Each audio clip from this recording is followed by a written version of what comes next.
Welcome, everybody. This is the 61st episode of Let's Do Lunch, the business webinar about the business of entertainment, streaming, games, rights tech, and music.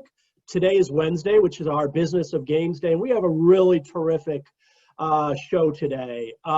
Two guys from the LA games ecosystem that are really at the top of their games, good friends, colleagues, and it's really a pleasure to have them on the show. Before I introduce them, though, let me remind everybody that our chat is open. So as was just posted, please make sure to introduce yourself. And when you do that, change the drop down from panelists to panelists and attendees so that everybody can see your posts. Also, we'll be taking questions throughout the show today, and please post those in the Q&A if you can, so that both Josh and John can see them. Otherwise, the chat gets kind of filled up, and it's hard to pull questions out of those. So questions in Q&A, introductions and comments, and dialogue going on in the chat. All right, so who do we have on the show today? We have Josh Yguado. Josh is president and co-founder of Jam City, one of the most exciting, dynamic companies in the mobile game space, based right here in Culver City. And we also have Jon Goldman. Jon is general partner of GC Tracker and a board partner at Greycroft, one of the funds that is really doubling down on everything about games. So without further ado, let me turn it over to Jon and Josh. Welcome, guys. Hey there. Thanks, Ned. This all rolls off your tongue pretty smoothly at this point, these webinars. Josh, how you doing, man? I'm good, Jon. Is my video rolling, John? Your video is not. It's a very good picture of you. There we go. There you Okay. Yeah. I'm glad we could do this, John. We don't get the opportunity to talk enough, so it's nice to have a little lunch together and be able to chat and catch up a little bit. Where's the food? So exactly. Yeah. Go ahead. Hey, so I was just gonna get right into it, and obviously not all parts of the economy are booming right now, but video games are off the hook, and mobile video games are, doing fantastic. What do you think's behind all that? And then I'll sort of have a segue question about that as well. But what are you guys seeing that that's different than other parts of the economy? Yeah, I mean, I could go on and on about this subject. Honestly, COVID has had a really interesting effect on the market. And frankly, it's been a pretty big boon to the game industry. So I think it's pretty well documented that that basically game time per player has gone up significantly during COVID, basically across the board, both mobile games and console games. I think the most recent numbers is they're expecting 2020 to be about 10% above 2019. And, we're really seeing that growth hold on. So frankly, I think this has accelerated something that was happening already. I think COVID led people to find alternative ways to socialize when they couldn't actually leave their home. So groups of friends are using gaming as a social platform to interact and communicate. Animal Crossing has set sales records. Fortnite is showing incredible numbers. And our games are performing really well too. So honestly, it's been great for the industry. And we're interested to see how this continues to hold post-COVID. So what are you seeing on your side, Jon? Well, the gaming companies I'm involved in are doing really well. And what's been surprising is that people are not only spending time, but they're spending money too. And, historically, people have talked about the industry as being counter-cyclical. I mean, it's a bit ghoulish, but the last time the industry was booming like this was the financial crisis of 2008. So it truly is something that when people have time on their hands, they turn to games. And I think you had mentioned at one point that games are surprisingly, they're good value, for compared to other forms of entertainment. Do you have some further, thoughts on that? Why is that? Why is this better than, signing up for Disney Plus or many of the other things that people are spending money on? I think a lot of these platforms actually are good value for money, but games in particular. I mean, if you think about it, you can spend $10 in a game and enjoy whatever you've purchased for usually months, at the least weeks. And when you compare that to other, spending $10 or $20 on a movie ticket, even buying a book is expensive, and you get 3 or 4 hours of joy out of that. And so I think the time to money equation is actually really, really strong in mobile games. And honestly, I don't see that changing anytime soon. So I think as economic slowdowns occur, mobile games end up being pretty counter-cyclical, just because people really appreciate the value they get from those games. So are you actually saying that books are a form of entertainment as opposed to a chore that you do in school? Is that one of your contentions here? I honestly think games. Careful, because I'm going to tell Sharon and she'll tell your kids what you think here. John knows my wife, so I have to be careful. Can I just skirt that question, John, and avoid it altogether? We have screen time limits in our house, but honestly, games have been one of the best ways for our kids to continue to communicate and socialize with their friends during this time. And honestly, it's a way that I communicate and socialize with my friends as well. Getting on and playing Fortnite, or having a little PvP battle in World War II, or trying to get a higher score in Cookie Jam. These are all things we do when we can't be physically with our friends, but we still want to interact with them and socialize with them. So games are great. Who makes Cookie Jam, by the way? Who makes Cookie Jam? Jam City makes Cookie Jam. I know that. Come on, I'm giving you a free. So I mean, I feel the same way. I've been in the games industry, long enough that I started in the mid '90s, and I felt like I spent a good amount of my social time defending the industry and in games when I was at social engagements. Like, the other parents at school looked at me like I was the devil. But I also remember, playing lots of Super Mario with my girls. And of course, we got I have both girls. And so they loved Dance Dance Revolution and, a lot of Nintendo games. And it really is a great family night activity. So I think the rest of the world is catching on a little bit.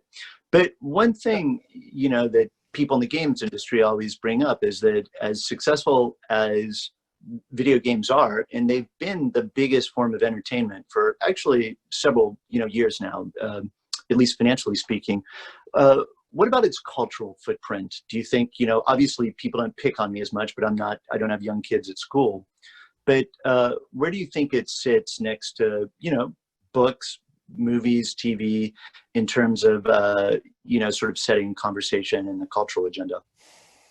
Yeah, honestly, that's a great question that I wrestle with all the time. And I want to hear your take on it too, John.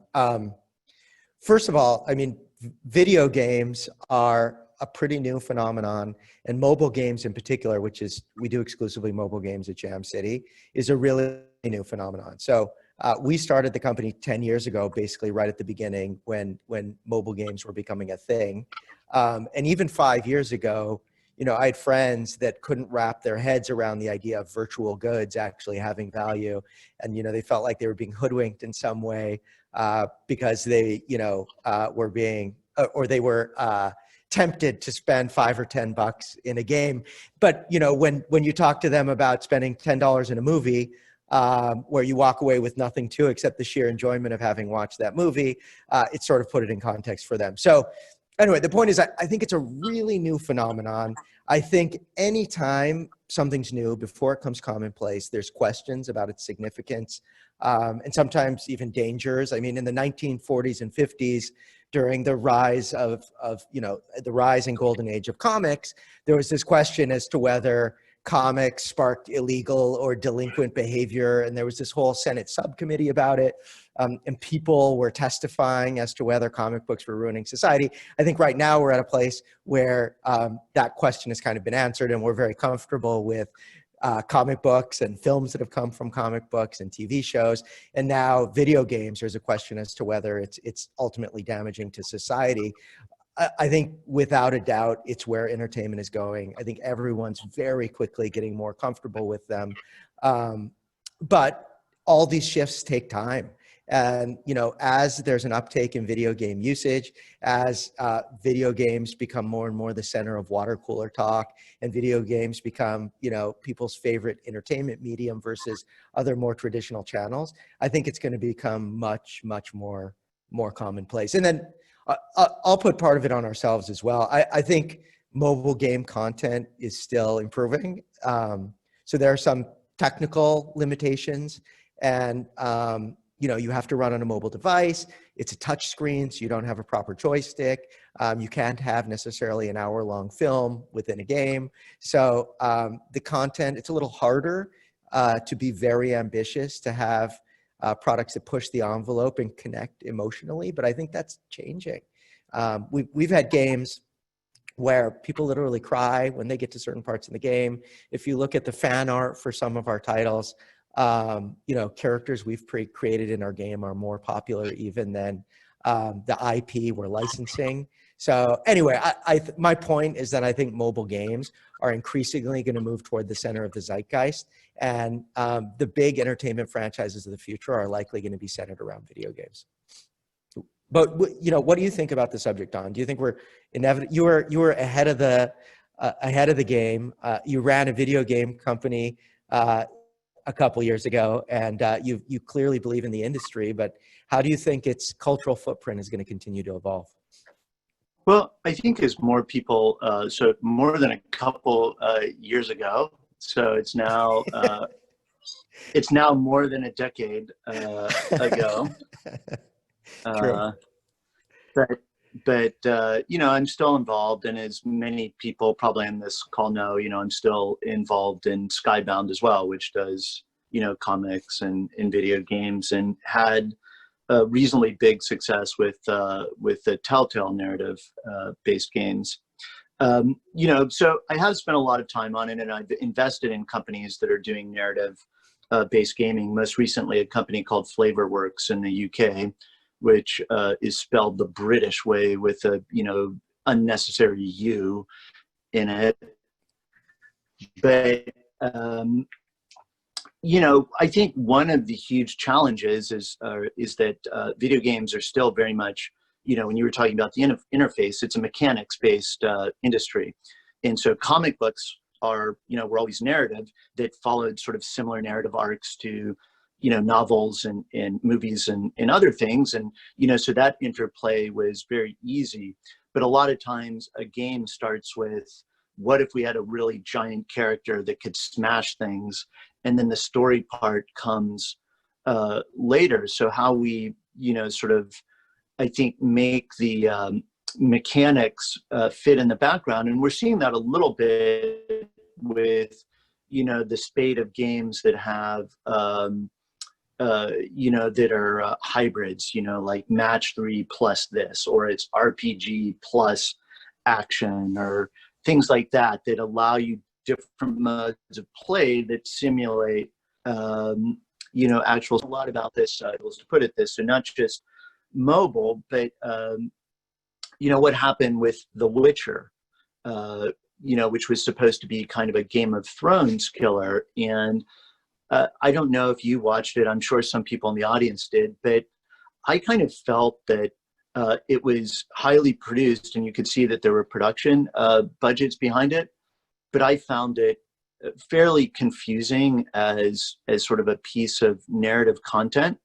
But meanwhile, the effect it had on the developer in Poland was just huge. Like CD Projekt Red is now the second most valuable video game company in Europe after Ubisoft. And, I think that TV show made a big difference, but I don't know if the TV show itself created anywhere near the sort of conversation that Game of Thrones did out of the book series, which I don't think you would have guessed from reading, the book series, which was very high nerd, that it would, have that cultural resonance. So I think we still have some pieces to put together. And then the final thing I'll say sort of about it is that the amount of time that people are spending in video games are becoming cultural touchstones for them, although they may not be the cultural touchstones for the people who are running studios and making decisions. So as gamers, move in their careers to become writers or directors or producers or studio executives, I think what you're saying will come to pass, because they'll just have a cultural fluency in games from their childhood that, that's what they'll draw on for inspiration.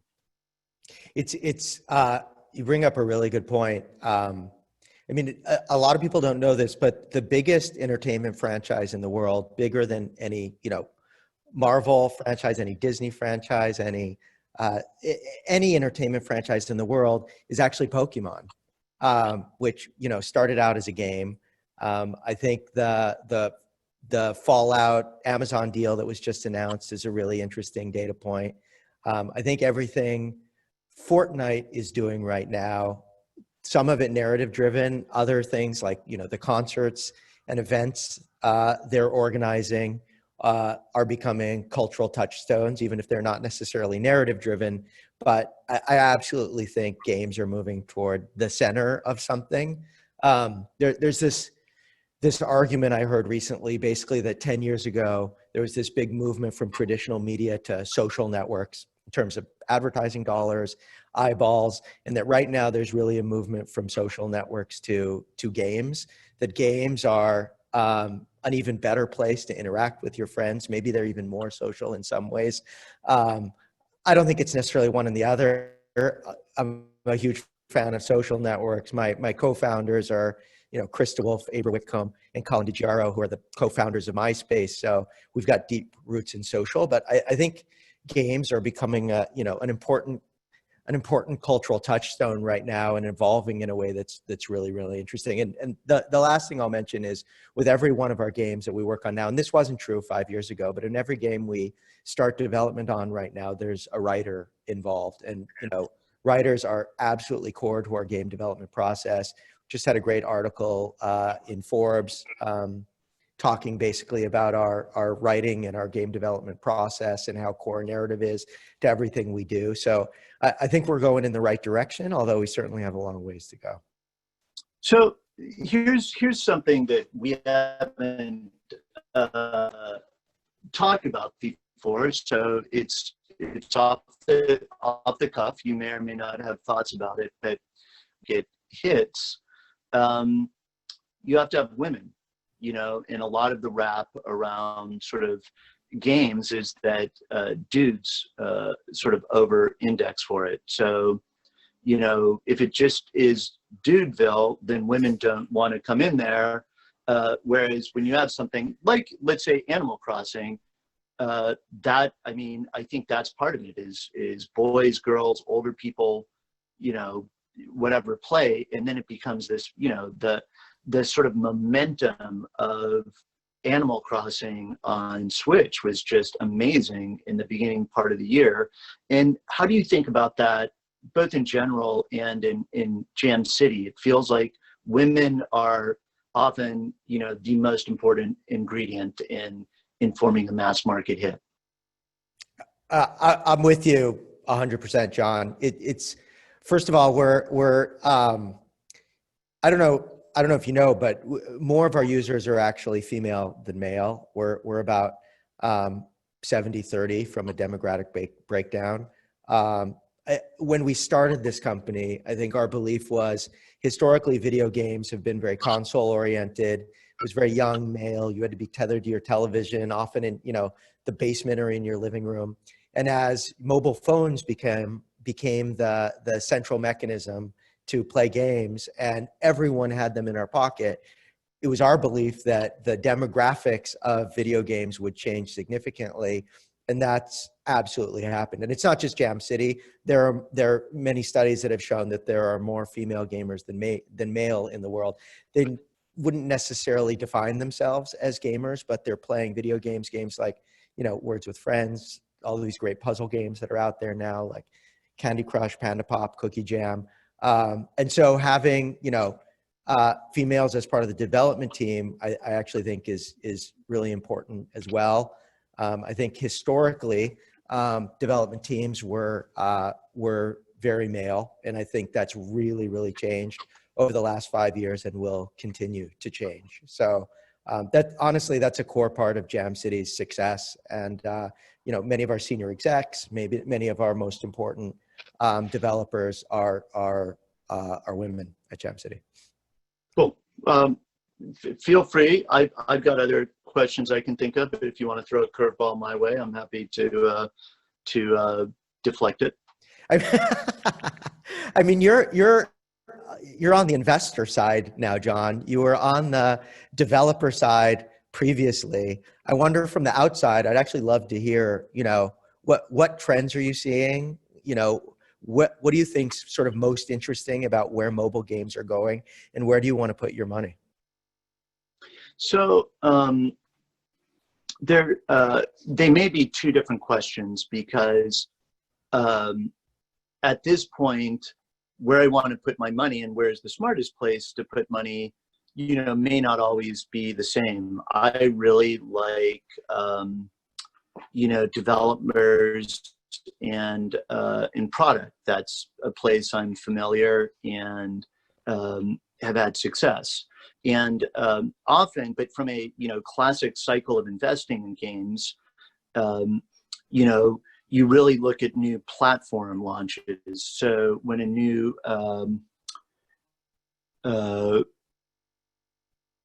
hang on just a second. I don't know if I went off screen there, but surprisingly, after weeks, my younger daughter, who's still away at college, decides to call me while I'm doing this. It's such a surprise. But anyway, so I mean, it's like, perfect I can't timing. Get a call back from that girl. She must need some money. But anyways, at the beginning of a new technology platform, that's when you place bets on publishers, when stuff is coming up. So, the fact that you're 10 years old, and then of course Greycroft and invested in Scopely. I don't know if you guys scowl at each other when you see each other. They're a great company. Yep. What a gentleman you are. That's when you sort of make bets on publishers. So right now, when you've got a bunch of dominant players in mobile, it makes it very expensive and capital intensive to start a publisher. So as the cycle gets more mature, you start to look at development teams and maybe enabling, technologies. Everybody uses Twitch as an example, although I would have never spotted Twitch as a video gaming opportunity because it started out as something like Zoom. It was very different.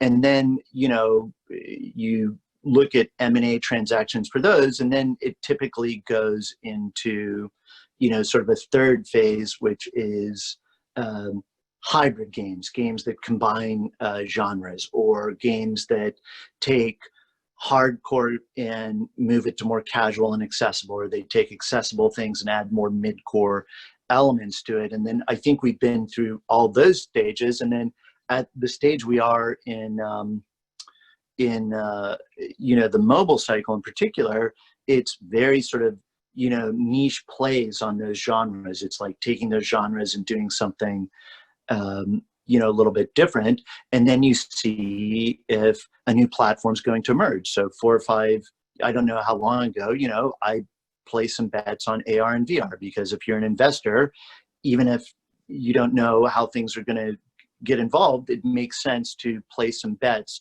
early in a platform cycle.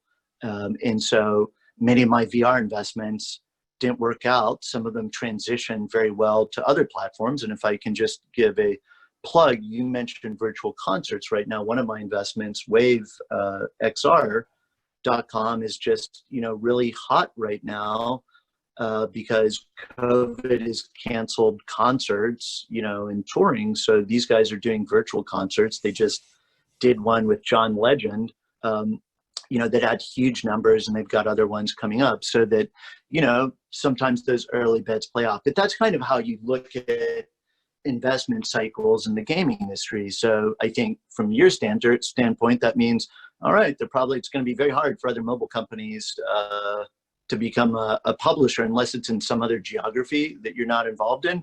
The investment activity is happening in other parts of the industry.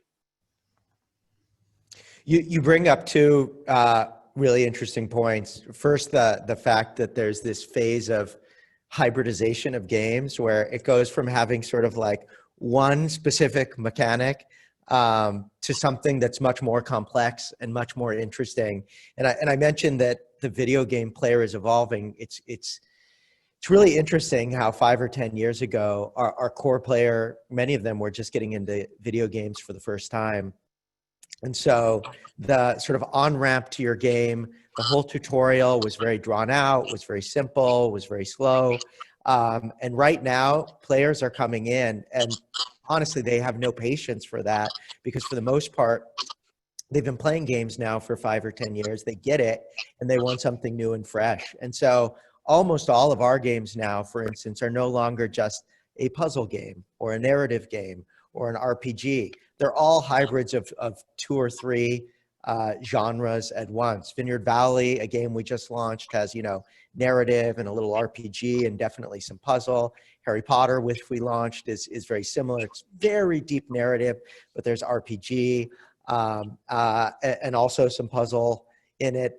I feel like the bar is getting higher and higher in terms of keeping players interested and challenged. And honestly, that's one of my favorite things about our industry is it's evolving every single day. It's getting more and more interesting, and we're able to make games that test some people in their complexity, but are that much more fun because you can really feel like it's something new that you've never, ever seen before. So the other thing you mentioned, which I thought was really interesting, is Wave. Congrats, by the way, on that investment.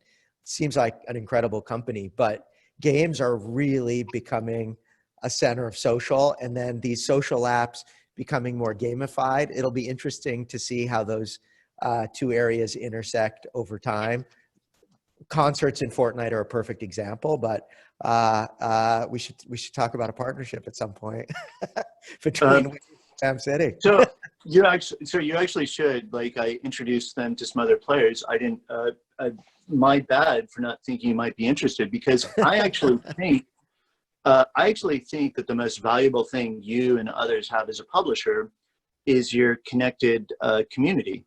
And it takes a long time to make games. So if you could take that connected community and offer them different forms of entertainment, you're as much a network as, as Disney Plus, Hulu, any of these other places. It's just the nature of game making, what you were just talking about. It gets more and more complex when you add, RPG plus puzzle, plus maybe some strategy, plus some action play.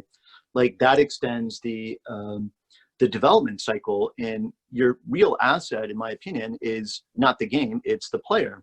And how you can continue to entertain that player is still an open field advantage for many game publishers, because you have the most engaged audiences of any of the entertainment companies. If you Zynga, Scopely, you name it, like your player is doing way more than any TV viewer is doing, and being able to give them more and figure out how to do that more frequently, I think, is just a huge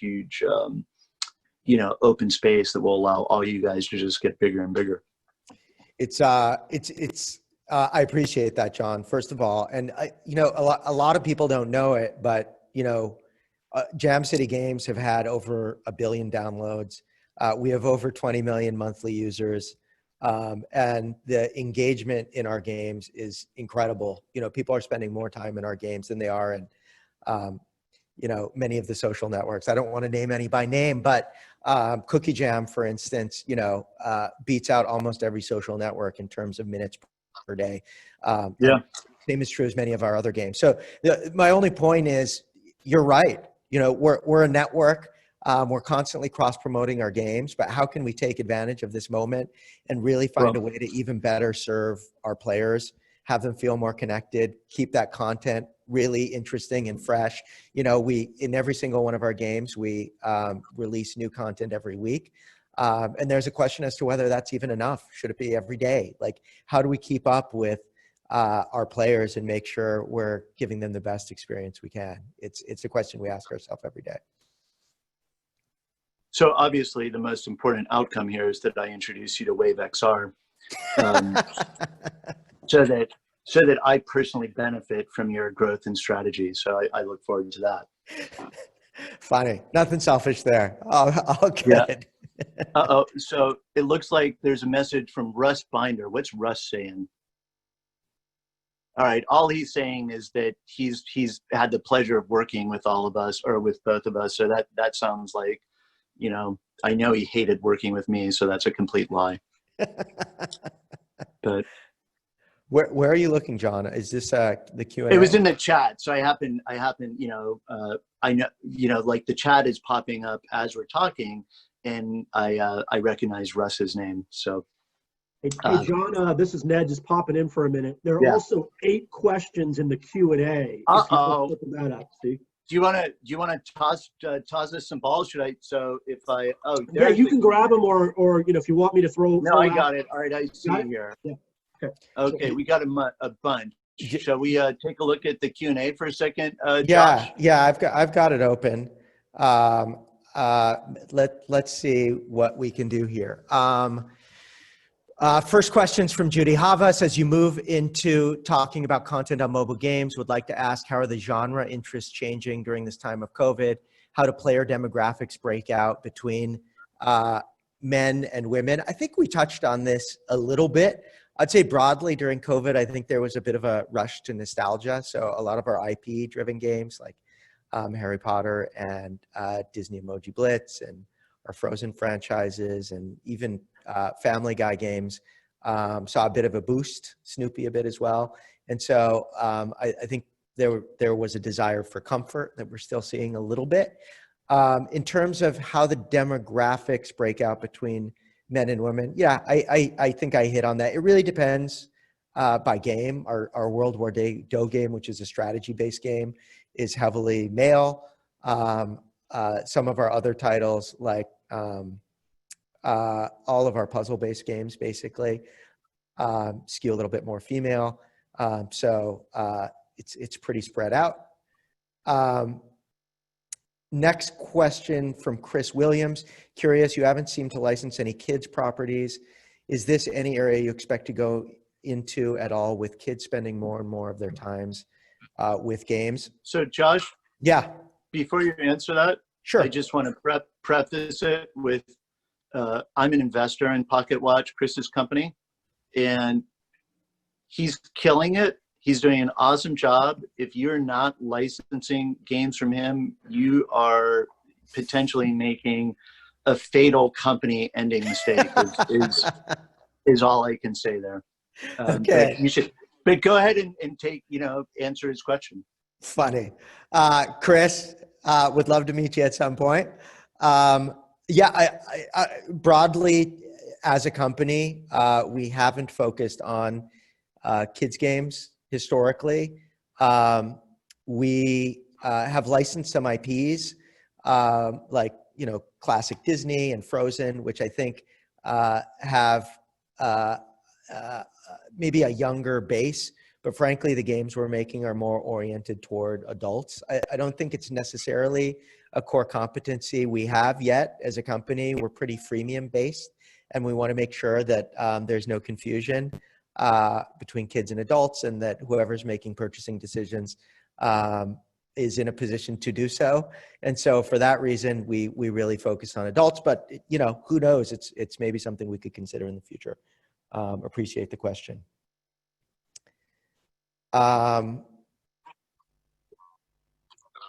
Next, let's see. There's a lot of questions here. I'm not sure. We can back channel after the.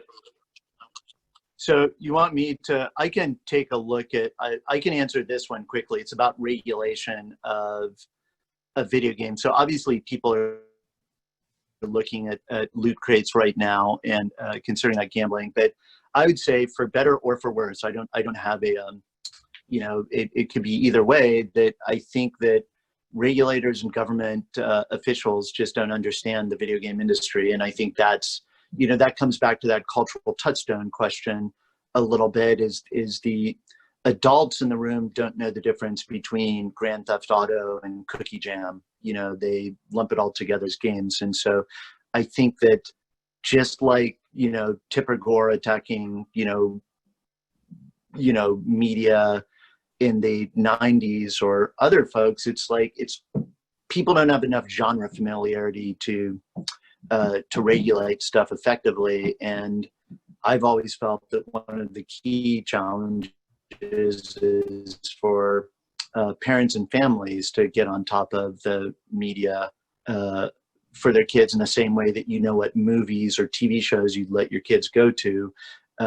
You need to be smart about their video games, about TikTok and social networks. Like it's a thing. There are now more of these than ever. But I just don't think, even if they should do it, that government regulators are going to be able to understand this stuff. That's an interesting point, John. I mentioned the example of in the 40s and 50s, there was a lot of outrage against comic book publishers, subpoenaed to testify as to whether they were a detriment to society. What came out of that actually is the creation. It's called the Comics Code Authority, which was basically an effort to enact self-censorship by the comic book censors, or by the comic book publishers rather. Obviously, the Motion Picture Association has done, I think, a pretty good job with films.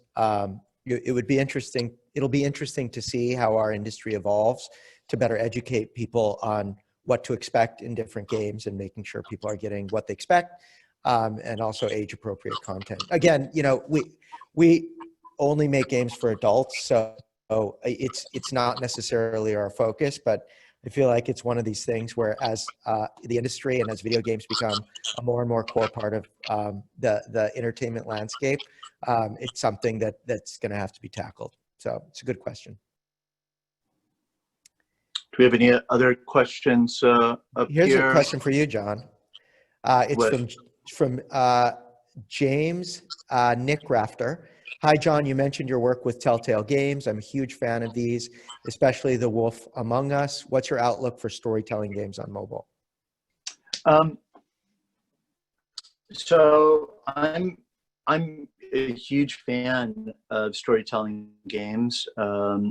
Telltale was, went bankrupt, and the assets were acquired by a video game developer named Jamie O'Tilley, who many of you might know, who used to run Lucky Chicken games. So, those games will live on. I think one of the challenges in purely narrative games is that it's sort of a linear production path. You just have to make more and more and more if it's and your users can consume it really quickly. So the first thing that you saw on mobile compared to say the Telltale style games were this sort of episode and choices type games, which were kind of cookie cutter Harlequin romances. Everything was basically the same story. You fall for hunky fireman, and then he doesn't seem to be interested in you, and then things kind of work out in the end. It was basically, and that they could just crank that out nonstop. But I think the more, if you like Wolf Among Us, the ability to find that sort of free-to-play business model that allows companies like Josh's to make money and support the development while giving you enough story to burn through, I think that's a real challenge. The Telltale model is you pay $5 an episode or $60 for a season, and they can make money on that. So in a way, it's actually a question for you, Josh. Is there a viable business model on mobile for straight storytelling? Uh, I absolutely believe there is. First of all, as a company, all of our games are free to play. We believe very, very strongly that you should be able to download our games for free. You should be able to access um, all of the content for free. And if you want to pay, that's basically to enhance your experience. And so the business model you talked about for Telltale, where you pay up front and you don't necessarily know what you're getting. Telltale made great games, not saying they didn't, but that's just not a business model we've pursued. I love narrative. I think it's a really important part of creating games that make an emotional connection. I think as a maker of games that are accessible by everyone, we don't make games that are about, hardcore violence. Not because I don't enjoy those games necessarily, but it's not the business model we've pursued for the most part. There are some exceptions, but for the most part, I love narrative because I want to be able to create an emotional connection. I mentioned before that we have writers on all our games now. So even the games that aren't exclusively sort of like narrative games, like Choices and Episodes that you mentioned, I want there to be a narrative arc that it creates a property that's strong enough that could be a film or a television show sometime, and creates a connection with a player that makes them want to continue to play and feel connected to the characters. And then for our games, again, like Harry Potter and Vineyard Valley and Wild Things, these are all titles of ours that are very driven by narrative. I think that's one of the best things about them. And I think investing in deep narrative just makes these games richer and better. And ultimately, as a game maker, I care less about short-term monetization, and I care more about creating a relationship with players. Many of our players started playing our games 3 years ago, 4 years ago, 5 years ago, and are still playing now because we've really created some meaty narrative and some deep characters and worlds that they buy into. And that's what we want to do even more of in the future. So yeah, to your question, what do we think about narrative games? It's really at the core of a lot of what we do. So I appreciate the question. So you've mentioned comic books a few times, and you mentioned books earlier. Have you read Cavalier and Clay? And if we were doing a poll, have other people, because if you haven't, you should. I have read it. Big fan. And one of the things I talk about all the time is, for those who haven't read it, basically it's about the comic book industry in the 50s. Comic books then were super pulpy, 1,000 versions of very similar superheroes, a lot of commentary on, World War II and other things that were going on in the sort of political and social environment of the time. And I think mobile games now are super similar. There are thousands of new games that launch every week. Some of them are pretty, frankly, derivative. Not all of them are making a big statement or going super deep on narrative. But some of them find something, just a kernel of something that's super special that resonates with people. And then guess what? You can iterate on it. Every week, you have that direct relationship with the consumer. You know what they want. Every week, you're putting something new out there that's leaning into what players really liked and leaning away from what they didn't like. And as a result, I think we're creating something really special with mobile games. And that's why I compare it sometimes to the comic book industry, John. Maybe too much, but I think in the same way that, a lot of our films and TV shows right now are based on comics books from 40 or 50 or 60 years ago, I think entertainment franchises of the future are going to be based on a lot of the mobile gaming franchises we're creating now. So obviously, at Jam City, you talked a lot about mobile. Mobile is still the biggest part of the gaming industry, or free-to-play mobile, but not by as much as it used to be. Console and PC gaming are almost half of the market, and I know we've talked about this before, but do you think that do you think all games are sort of converging, and the games industry is the games industry, or does it make sense to is there something sort of special and unique about mobile that it's categorized differently? Like, I guess that's enough of a question, like just sort of generalized. It's a great question, and I want to hear your thoughts on the subject too, John. I think honestly, my answer is evolving. 5 years ago, or let's even say right now, mobile games, you have a much smaller screen. Everything is touch, and I think the fact that it's touch really lends itself to some types of games where you're moving pieces or feeling like a tactile connection to the characters in the game or the pieces in the game or moving characters around. I love that about mobile games. And then the fact that your device is connected to social all the time. You have your social graph right there. It's always with you. There's so many things about these games that I think make them very different from a device, from a consumption standpoint than console games. And so I think I always thought they were going to be completely different types of games. And then I find myself, playing Fortnite on my iPad and sometimes on my phone. And same thing with PUBG, and same thing with Animal Crossing. And I'm beginning to question whether they necessarily need to be different experiences. That I will say that mobile game experiences, for me anyway, tend to be less than 20 minutes, most often closer to 5 minutes. Whereas when I sit down at a console, it's usually for a half hour or an hour. So for that, I think the games tend to be different, but I don't know. The industry is evolving very, very quickly, and I'm happy to be wrong on this one. What do you think, John? I don't think I'd get a chance because Ned just sent a message that he's popping on now. So this will be a great mystery for everyone. Well, this is a question we'll have to hold for the next time we have you guys on. It's always good to have something for the next episode, right? Listen, Absolutely. guys, I thought this was a great conversation. I think we could have a whole segment on kind of the place that game and gaming culture plays in the cultural zeitgeist. That's a fascinating question that you guys just kind of touched the point of. And I see it in my house. It's the communication channel, Discord of choice among my kids. Live streaming's dominated by gaming. We have over 50 billion hours of content on YouTube every year is gaming related. There are esports teams, merch. I mean, memes are largely focused around games. So I think it's just such a big shift that we've seen in how significant it is in the culture. So Josh and John, thank you guys for coming on. We definitely like to have you back.